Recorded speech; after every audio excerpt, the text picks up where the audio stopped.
Señor les bendiga.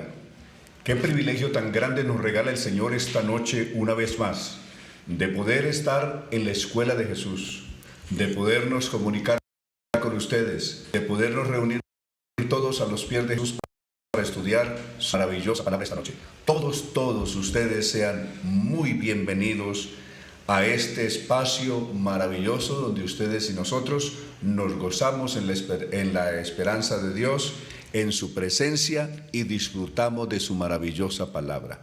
Bienvenidos en el nombre del Señor. Esta noche tenemos aquí en los controles, en la producción de nuestro programa, tenemos a Manuela, que está ahí muy atenta con todo esto, y aquí tenemos a la hermana Leonela, que hoy nos acompaña una vez más, y es una bendición tenerle con nosotros. Bienvenida, hermana Leonela. Amén, muchas gracias, ministro. Un saludito muy especial para todos los que se encuentran conectados en esta noche, que se dieron cita a este precioso espacio para estudiar la palabra del Señor. Desde la distancia, un abrazo, y siempre es un honor el saber que podemos compartir este espacio para nuestro Dios al lado de nuestro pastor, y también a todos los que se encuentran conectados, un abrazo. Vamos a compartir con muchos más este link. Sabemos que venimos haciendo un estudio muy bonito sobre la carta de Romanos, entonces qué lindo que usted pueda compartirlo con muchísimos más. Y hace 8 días tuvimos un estudio muy especial que hablaba más que vencedores. Si de pronto usted no se lo pudo ver, se puede desatrasar, porque allí en el canal de la Escuela de Jesús quedan todos los episodios grabados. Amén. Muy bien, gracias a Dios. Entonces, aquí estamos. Brevemente hay 2 preguntas que queremos resolver, que nos escribieron ustedes. La primera pregunta pues no es bíblica, es más bien de física, y es que es un quasar, no, sino que es un cuasar. Cuasar, la pregunta dice quasar, pero realmente es que cuál es la ley del quasar, pero dice la pregunta, pero realmente es un cuasar. Cuasar es un cuerpo celeste, generalmente alimentado por lo que se conoce como agujeros negros. Generalmente tiene una solidez y por lo tanto unas temperaturas que superan por millones la temperatura del mismo Sol. Entonces eso es un cuasar. Luego hay una pregunta que hace también un hermano, y es que si la Biblia dice en alguna parte que Cristo haya muerto a los 33 años, haya sido crucificado a los 33, ninguna parte de la Biblia dice puntualmente eso, de que Cristo haya muerto a los 33 años. Son deducciones que hacen los comentaristas y escritores, pero el texto no dice en ninguna parte de eso, de que Cristo haya muerto exactamente a los 33 años. Entonces eso no está. Esas son las preguntas que teníamos para resolver, y vamos a leer entonces el texto de la palabra del Señor, no sin antes invitarles a ustedes a que compartan por favor este link con todos sus contactos, con todas sus amistades, y ayúdenos a difundir este mensaje, pues la idea es de que muchas personas puedan ser también bendecidas como lo somos nosotros y lo son ustedes a través de este sencillo, lo hacemos con mucha humildad, estudio de la palabra del Señor, pero queriendo de alguna manera ayudar a muchísimos a estudiar, a enamorarse de la lectura de la palabra del Señor y del estudio de ella. Entonces, para ello vamos a leer los primeros 13 versos de Romanos capítulo 9. Se lo advierto, este capítulo 9 es apasionante. Para muchos escritores y para muchos comentaristas bíblicos, este es un texto muchas veces muy mal interpretado, controversial para muchos, pero vamos a ver con detenimiento, paso a paso, cada uno de los argumentos y de la exposición teológica que el apóstol Pablo hace en este lindo capítulo 9 de Romanos. Por ahora vamos a leer la palabra de Dios, estos primeros 13 versos, hermana Leonela. Amén. Vamos a leer Romanos 9, vamos a iniciar desde el versículo 1. Este titula La elección de Israel. Vamos a leer en la versión contemporánea, pero usted también allí en su casa puede seguir con la versión de la Reina Valera del 60. Iniciamos, digo la verdad en Cristo, no miento, mi conciencia me da testimonio en el Espíritu Santo. Tengo una gran tristeza y un continuo dolor en mi corazón, porque desearía ser yo mismo maldecido y separado de Cristo por amor a mis hermanos, por los de mi propia raza, que son israelitas. De ellos son la adopción, la gloria, el pacto, la promulgación de la ley, el culto y las promesas. De ellos son los patriarcas y de ellos, desde el punto de vista humano, vino Cristo, el cual es Dios sobre todas las cosas. Bendito sea por siempre. Amén. Ahora bien, no estoy diciendo que la palabra de Dios haya fallado, porque no todos los que descienden de Israel son israelitas, ni todos los descendientes de Abraham son verdaderamente sus hijos, pues dice, tu descendencia vendrá por medio de Isaac. Esto significa que los hijos de Dios no son los descendientes naturales, sino aquellos que son considerados descendientes según la promesa. La promesa dice así, por este tiempo vendré y Sara tendrá un hijo. Y no solo esto, también sucedió cuando Rebeca concibió de un solo hombre de nuestro antepasado Isaac. Aunque sus hijos todavía no habían nacido ni habían hecho algo bueno o malo, y para confirmar que el propósito de Dios no está basado en las obras, sino en el que llama, se le dijo, el mayor servirá al menor, como está escrito, a Jacob amé, pero a Esaú aborrecí.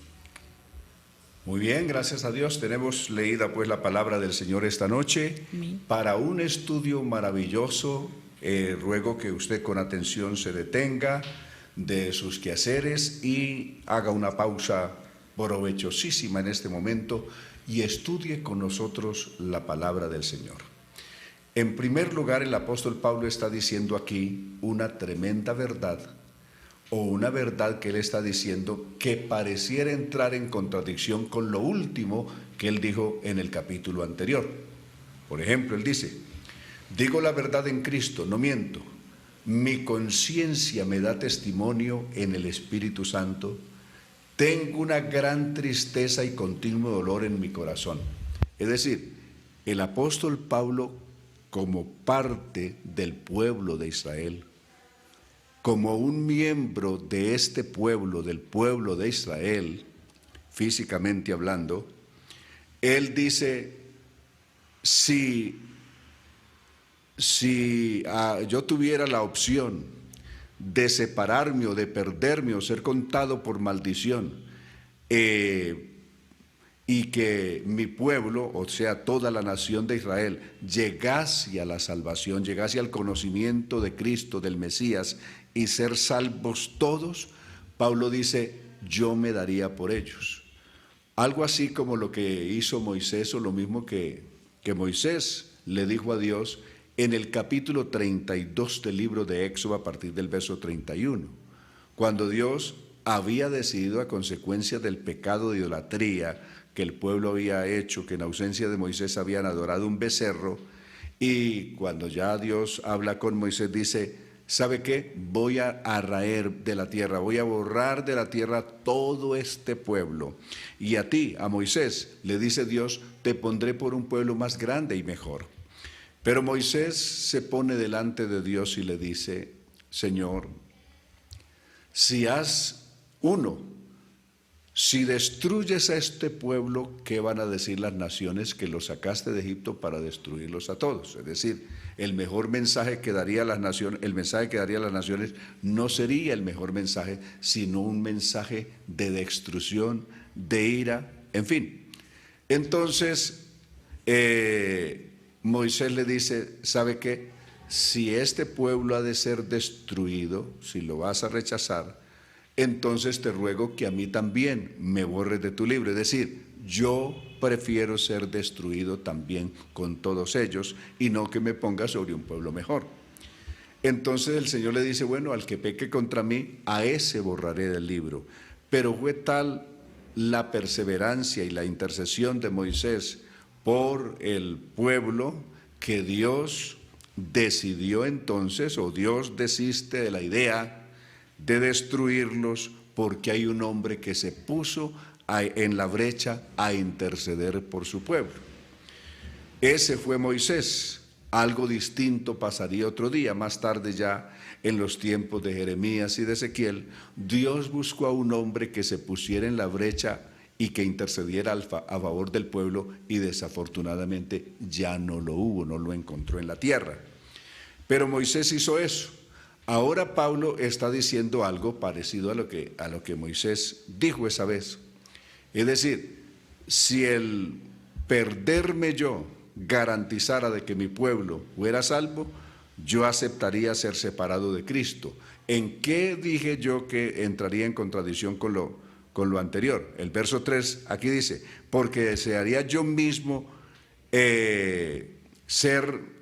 desearía ser yo mismo maldecido y separado de Cristo por amor a mis hermanos, por los que son de mi propia raza. Eso lo dijo en el verso 3.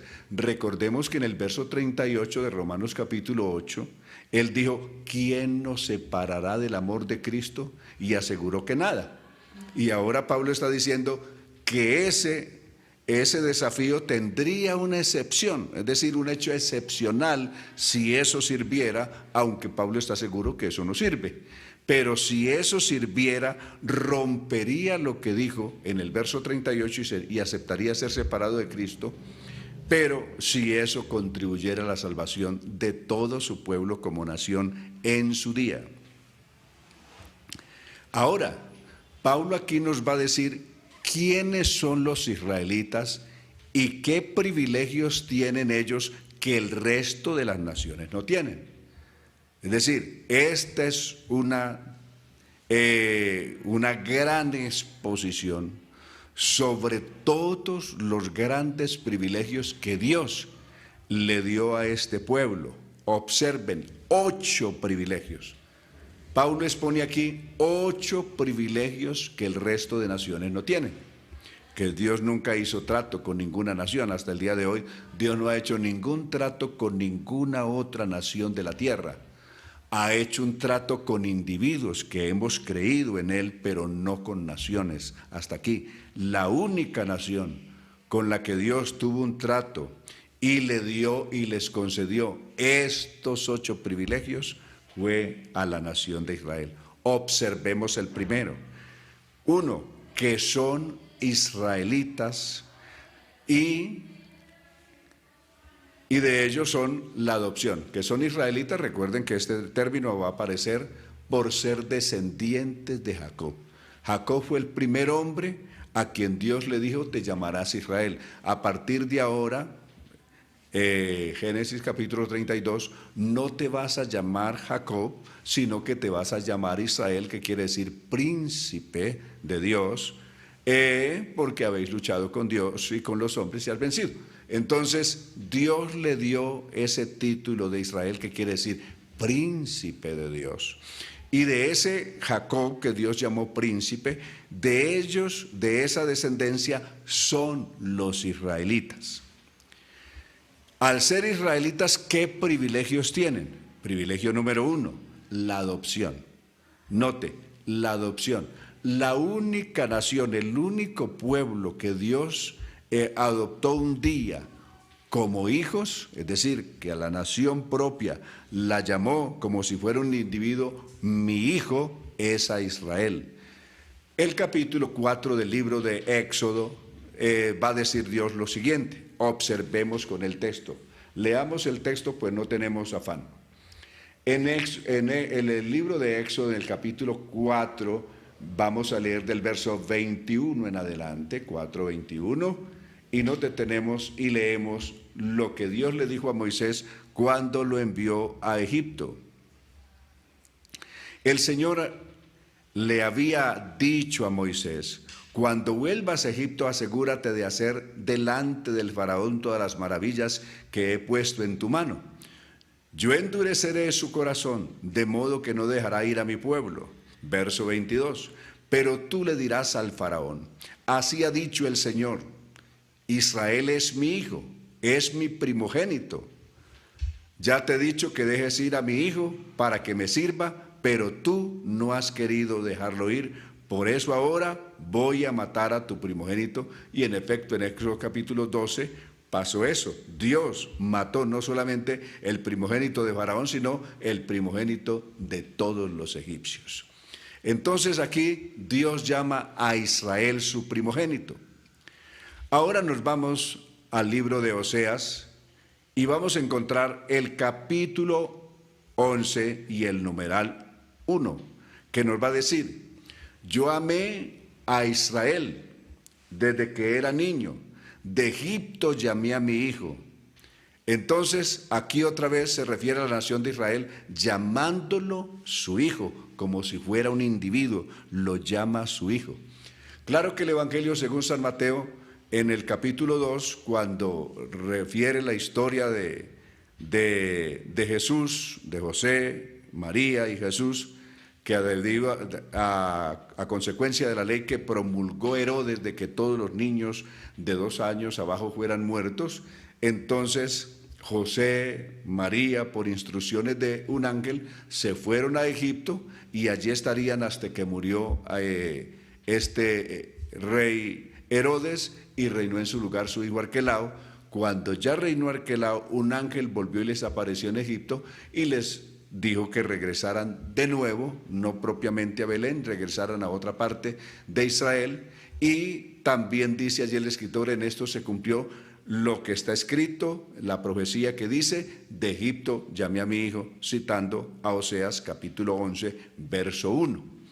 Pero inicialmente esto fue aplicado a la nación de Israel, al pueblo de Israel como nación, llamándolo Dios Hijo.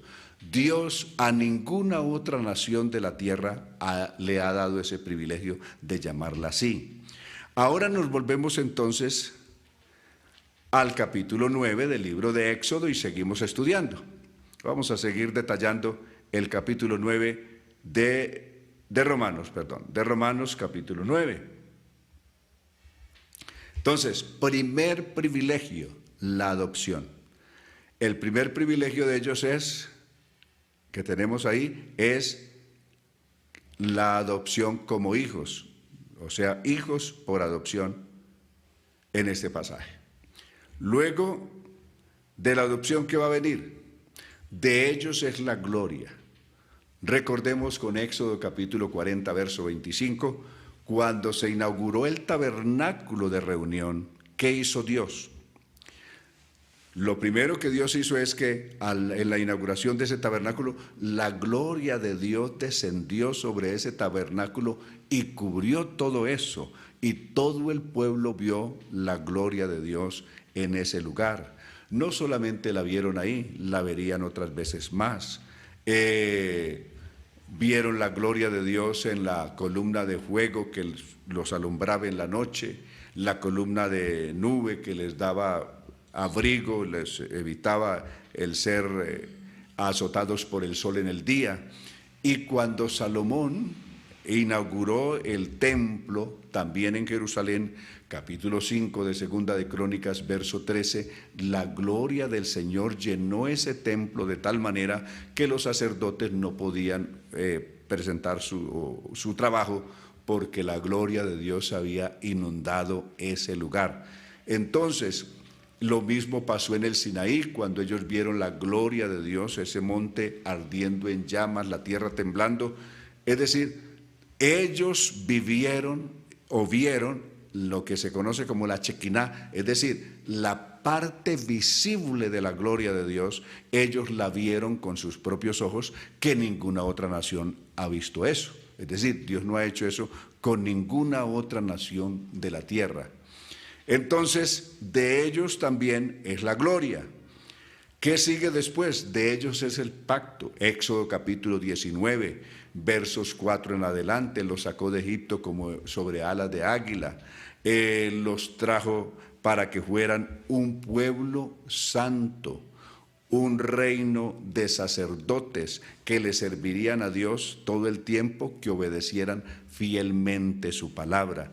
Entonces, ahí está el pacto, Éxodo capítulo 19. La promulgación de la ley.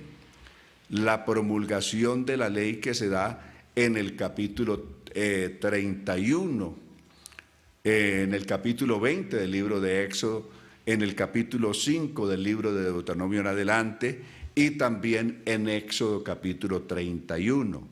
El capítulo 31 de Éxodo, por ejemplo, veamos por un momento Éxodo capítulo 31, vamos a ver a partir del verso 12, por abreviar, leemos a quién, a ellos exclusivamente fue dada la ley.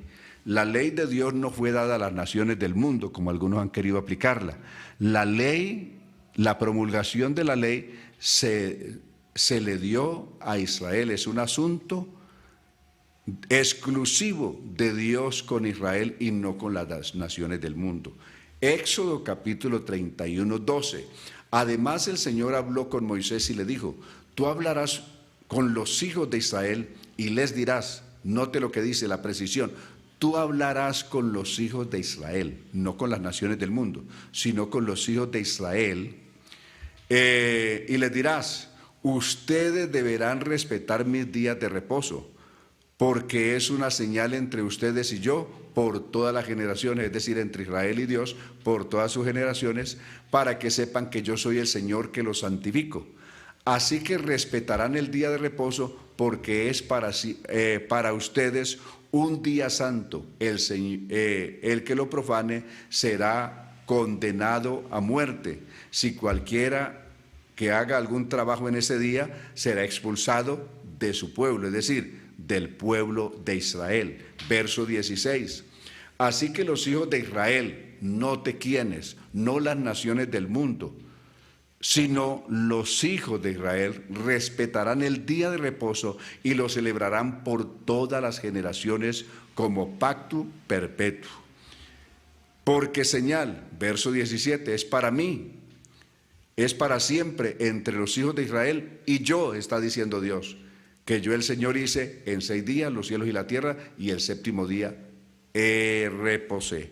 Entonces, hay una ley que fue dada exclusivamente a Israel. La ley, la promulgación de la ley, todo lo que se da en el capítulo 20 del libro de Éxodo en adelante, Deuteronomios capítulos 5, 6 y 7, que son la ley, los mandamientos y todo lo demás, incluyendo el día de reposo y todos los otros mandamientos, fue dado a Israel. Entonces, de ellos, en tercer lugar, hemos visto 3 cosas que son exclusivamente de Israel. De ellos son, note, la adopción, paso 1. ¿Qué siguió después? La gloria, que ya la vimos. Y en tercer lugar, de ellos es el pacto, de ellos es la ley, la promulgación de la ley. Tercero vimos el pacto. El tercer lugar es el pacto. En el cuarto de ellos es la promulgación de la ley. Amén. Entonces, tenemos hasta aquí 4. No nos hemos perdido, ¿cierto? Todavía no. Bueno.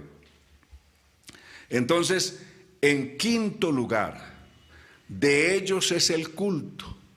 Dios escogió de ellos una tribu para que le sirvieran en el culto, en todo lo que tenía que ver con el culto a Dios. Y a esa fue la tribu de Leví que Dios escogió a partir de Aarón, hermano de Moisés, y todos sus hijos después de él, para que sirvieran en el tabernáculo. No solamente los sacerdotes, sino todo el resto de personal que se requería para el servicio del culto serían de la tribu de Leví. Pero esta tribu de Leví pertenece a esta nación de Israel. Ellos sirvieron en aquel lugar que Dios les dio, tanto inicialmente en el tabernáculo, posteriormente en el templo, y lo harán futuramente de nuevo en el templo o en el santuario, en el templo mejor, que se construirá para el tiempo del milenio, que el mismo Cristo lo construirá.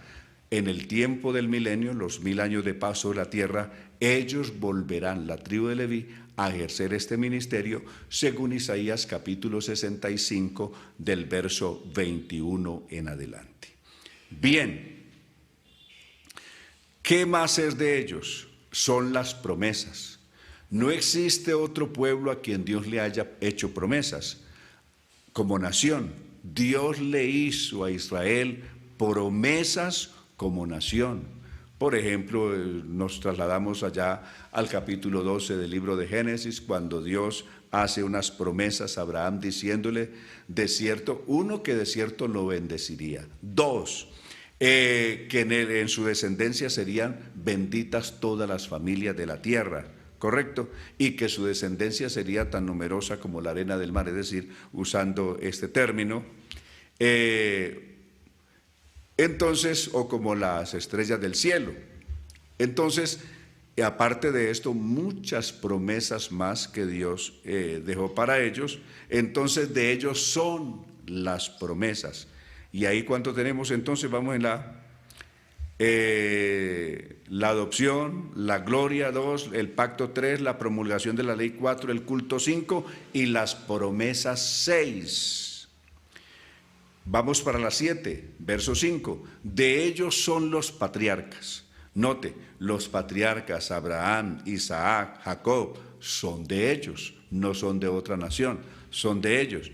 Si bien es cierto, aquí eso es lo que ya a partir de aquí eso va a exponer, el apóstol va a entrar en detalle sobre esto. Si bien es cierto, uno va al Medio Oriente o va a Inglaterra o al mismo Francia o otros países donde viven muchas personas que son descendientes de Ismael, que son árabes, no de religión sino de raza, entonces ellos también dicen ser hijos de Abraham y de verdad lo son, porque vienen por la línea de Ismael, vienen por la línea de Esaú, en fin, entonces ellos también son descendientes de Abraham, pero no en cuanto a estas promesas exclusivas que se centraron a partir de Isaac, porque Dios le dijo a Abraham, en Isaac te será llamada descendencia. No dijo en Ismael o en Esaú, sino en Isaac te será llamada descendencia. Entonces, volvemos al asunto. De ellos, de Israel exclusivamente, son los patriarcas. Y algo grandioso que aquí sí nos incluye a todos, por la misericordia del Señor aquí sí estamos todos, el octavo privilegio que Dios dio a Israel, y en esta nos alcanza a todos nosotros, y es de ellos. Es decir, de los descendientes de estos patriarcas desciende toda la nación de Israel, y de ellos, en cuanto a la carne, es decir, en cuanto al humano, vino Cristo, el cual es Dios por sobre todas las cosas, bendito por los siglos de los siglos.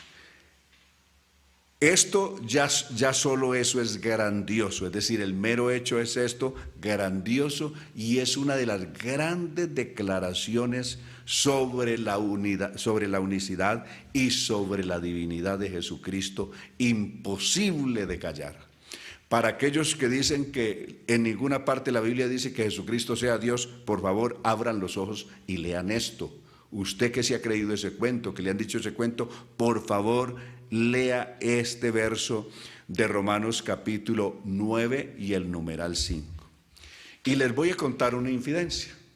Estos días, no hace mucho tiempo, un grupo de expertos, exégetas, de los más destacados que hay en el mundo, se reunieron para hacer un estudio de este texto para ver si cuando aquí Pablo menciona a Jesucristo como Dios, lo hacía como el Dios Hijo, por ejemplo, que ha sido el argumento, si era el Dios Hijo, o cuando Pablo usa este término, ¿a quién? Incluso, o ellos aseguraron que este texto es solo, que nunca más Pablo mencionó o le atribuyó semejante título o semejante exaltación a Jesús, llamándolo Dios. Ellos dicen que es la única vez que Pablo dice eso.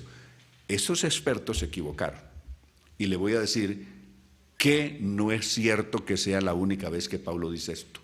Recuerden Tito capítulo 2, verso 13. Aguardando la esperanza bienaventurada y la manifestación gloriosa de nuestro gran Dios y Salvador Jesucristo. Entonces no es un texto único o huérfano, como algunos han dicho, que aparezca en la Biblia, sino que esto estaba en el corazón de Pablo y lo dijo esto y muchas veces más, incluyendo esa que les estoy citando. Bueno, y por no recordarles, primera de Timoteo capítulo 3, verso 16, indiscutiblemente Dios fue manifestado en carne. Entre otros más que pudiera citar. Pero detengámonos aquí.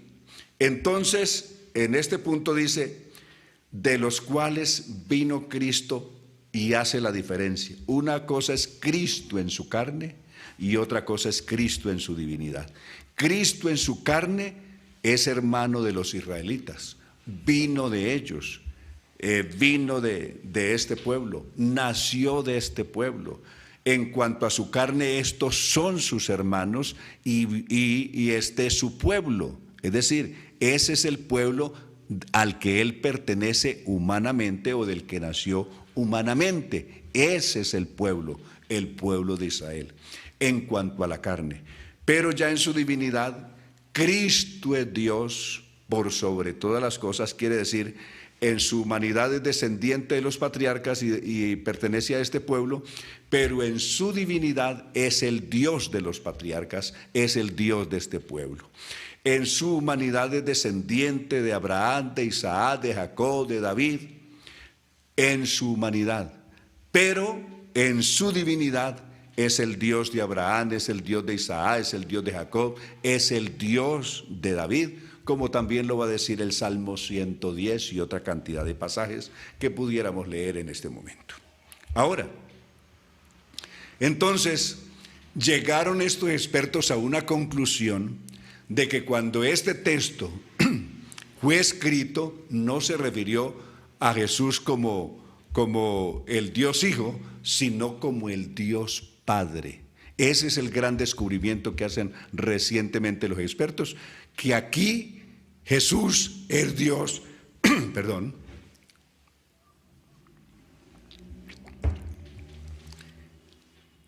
El término usado aquí por Pablo es Dios como Padre. Jesucristo es Dios como Padre, es decir, es el mismo Padre. Y eso no es nada nuevo. Recordemos que eso estaba escrito en la profecía. Si usted se va a Isaías capítulo 9, presenta a Cristo en su humanidad como un hijo, como un niño, pero también como Dios fuerte y como Padre eterno. Leámoslo por un momento. Leamos Isaías capítulo 9. Quiero que este estudio pues quede lo más fácil, que usted lo pueda volver a repasar y estudiar despacio. Observen lo que dijo el verso 6. Porque 9:6 de Isaías, porque un niño nos es nacido. Todo esto habla de la humanidad de Jesucristo. Un hijo nos ha sido concedido. Sobre sus hombros llevará el principado y su nombre será consejero, admirable. Hasta ahí la parte humana, pero noten la parte divina. Dios fuerte o Dios todopoderoso, dirá la versión de Jerusalén. Padre eterno, ese niño, siendo humano, siendo hijo, siendo niño y siendo consejero, sin embargo, él mismo es el Dios todopoderoso, dice la versión de Jerusalén, es Padre eterno y es príncipe de paz. Es decir, el Cristo que va a reinar y que va a gobernar el mundo a partir del milenio, en el milenio y de ahí en adelante. Entonces, ahí mismo el verso 7 describe cómo será la grandeza de su imperio, no de su reino, sino de su imperio cuando él reine aquí. Amén. Entonces, qué maravilloso ese pasaje de Romanos capítulo 9 que estamos analizando, pero no nos detenemos ahí. Entonces tenemos 8 grandes privilegios de la nación de Israel como nación, que no tiene ninguna nación de la tierra, ningún pueblo de la tierra, sino exclusivamente ellos, y son esos 8 que acabamos de ver. Ahora, después de decir que Jesucristo es Dios, bendito por los siglos, amén. Es decir, no es solamente Dios ahora o en el pasado, sino que es Dios en el pasado, en el presente y en el futuro, es el único Dios para siempre. Ahora nos detenemos al verso 6. Ahora bien, es decir, ya en detalle de lo anterior, de decir que Israel tiene todos estos privilegios, pero preste atención a lo que sigue. Ahora bien, no estoy diciendo que la palabra de Dios haya fallado, porque no todos los que descienden de Israel son israelitas. Note lo que va a decir, no todos los que descienden de Israel son israelitas. Es decir, una cosa es ser descendiente de Israel, y ya israelita es una cuestión religiosa, es una cuestión de espiritualidad. Una persona puede ser descendiente de Israel, pertenecer a la nación como un descendiente de Israel o descendiente judío, más israelita refiere ya, es una parte religiosa, una parte espiritual del pueblo. Entonces, no todos los que descendían de Israel, desde luego, tenían una vida religiosa en la práctica o consagrada a obedecer la palabra de Dios, siendo todos descendientes de la nación. Ocurría ayer y ocurre hoy y ocurrirá siempre. Entonces, eso es lo que el apóstol Pablo está diciendo. No todos los descendientes de Abraham son verdaderamente hijos. Aquí va a decir lo que estábamos mencionando atrás. En Abraham no solamente vino Isaac, sino que también vino Ismael.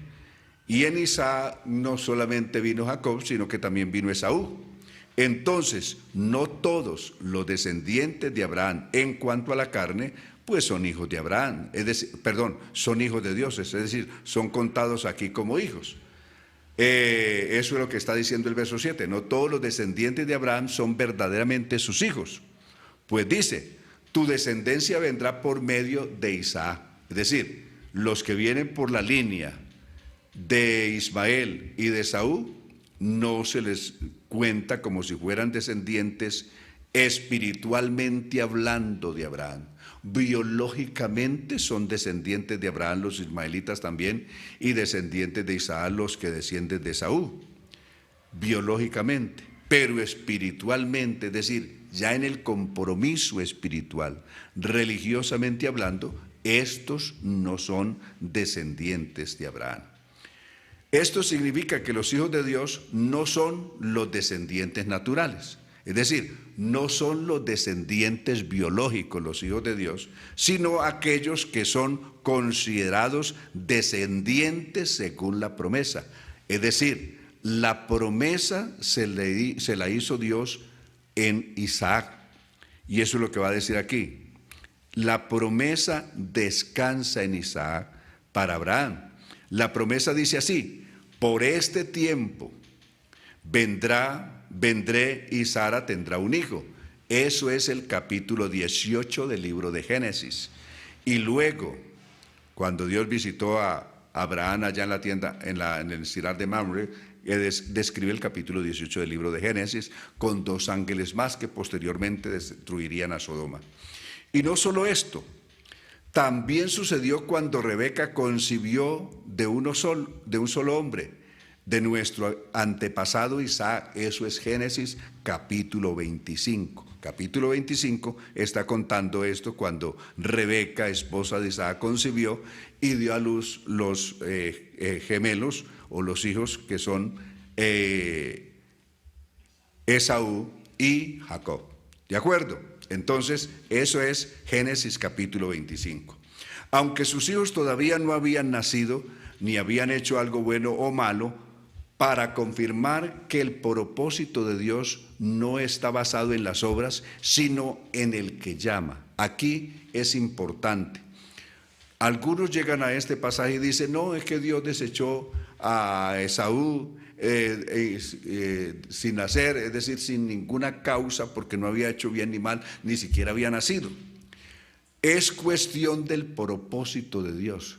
Dios había escogido que Jacob fuera el primogénito. Es decir, a Dios le pareció que Jacob debiera de ser el primogénito, y hay una cantidad de razones por las cuales se puede ver eso.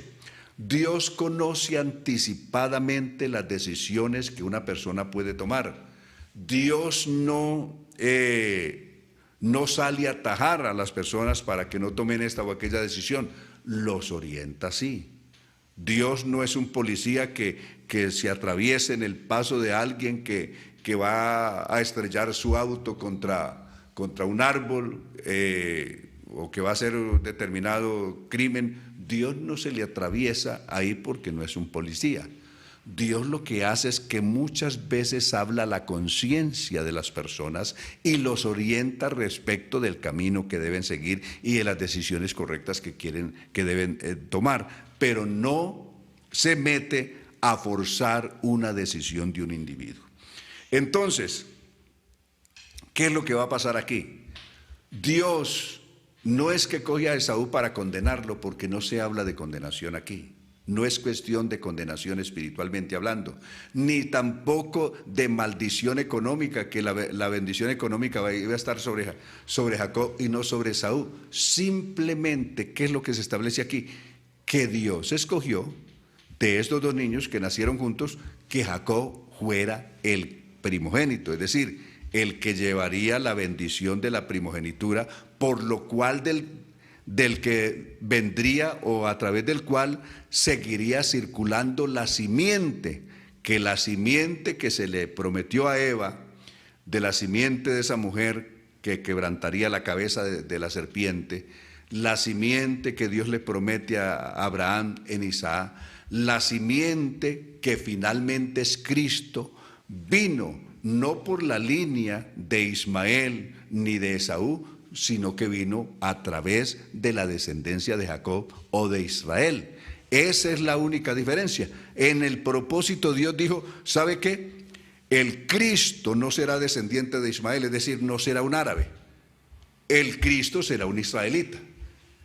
Que Dios desechó espiritualmente a los otros, no los desechó para nada. Dios no hace eso. Que Dios maldijo a Esaú, no tampoco, lo bendijo. Recuerden en el capítulo 32 de Génesis, cuando Jacob y Esaú se encuentran. El uno quiere darle al otro, es decir, Jacob tenía tantas riquezas que Dios le había dado en la tierra de Labán y tenía tremenda ofrenda, tremenda dote de ganado para entregarle. Pero Jacob, ¿qué le contestó Esaú? Yo también tengo bastante. Es decir, no necesito que me des nada, porque Dios también a mí me ha enriquecido. Es decir, Dios enriqueció a Jacob en la tierra de Labán, pero también en Canaán Dios había bendecido con riquezas en abundancia a Esaú. Entonces no se trató de que Dios decidió darle las riquezas económicas a Jacob y dejar pobre a Esaú. No, los dos tenían tanto que ninguno quiso recibir. Ni Jacob le recibió lo que Esaú le quería dar, ni Esaú le recibió lo que Jacob le quería entregar. Entonces, porque los dos usaron un término, yo también tengo bastante. Es decir, cada uno dijo que Dios le había dado bastante. A Jacob le dio bastante, a Esaú le dio bastante. Entonces no se trata de eso, simplemente el propósito de Dios, ¿qué? Que a través de Jacob viniera el Cristo. Eso es lo único que Dios hizo. Ahora el término a Jacob amé, que va a aparecer en el verso 13, a Jacob amé y a Esaú aborrecí, realmente es un término mal traducido. Incluso se puede ver por la traducción de San Lucas capítulo 14 verso 25, cuando lo leemos en una versión distinta a la versión del 60. No es aborrecer, es amar más. Si alguno quiere venir en pos de mí y no me amare más a mí que a su papá, que a su mamá, que a sus hermanos, incluso que a su propia vida, no puede ser mi discípulo. Eso es lo que Jesús está diciendo allí en San Lucas 14, 25. Entonces, no se trata de aborrecer al papá, no se trata de aborrecer a la mamá. Incluso si alguien, según la ley, aborrecía a su papá o a su mamá, tenía que ser muerto. Entonces Jesús no está diciendo a las personas que por causa de él violen la ley de Moisés. Eso no puede ser.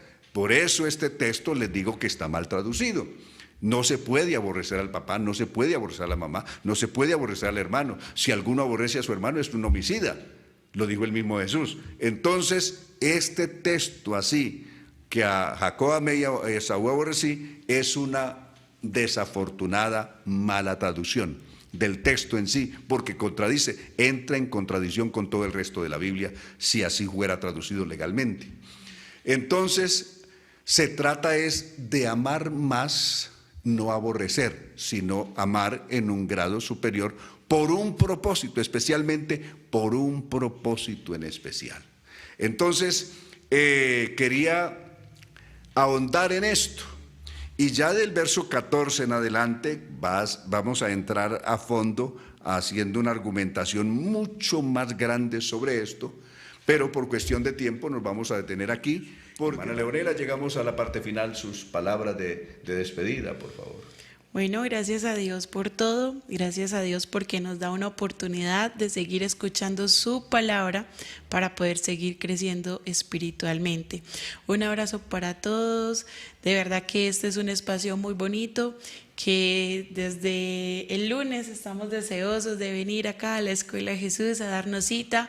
Ojalá también este sea su sentir, porque bueno, se hace con todo el amor para nuestro Señor Jesucristo y también para todos aquellos que están detrás de cámaras. Entonces, un abrazo para todos, que el Señor les bendiga enormemente, que se termine una semana llena de bendición, de la gloria de Dios en cada hogar, en cada vida, y muchas bendiciones. Amén. Hermana Leonela, muchísimas gracias por compartir de nuevo con nosotros aquí en la Escuela de Jesús. Es una enorme bendición. A Manu, que está allí en los controles, que el Señor la bendiga grandemente, y desde luego a todos ustedes, estudiantes de la Escuela de Jesús. Recuerde, los amamos en Cristo Jesús. Amén.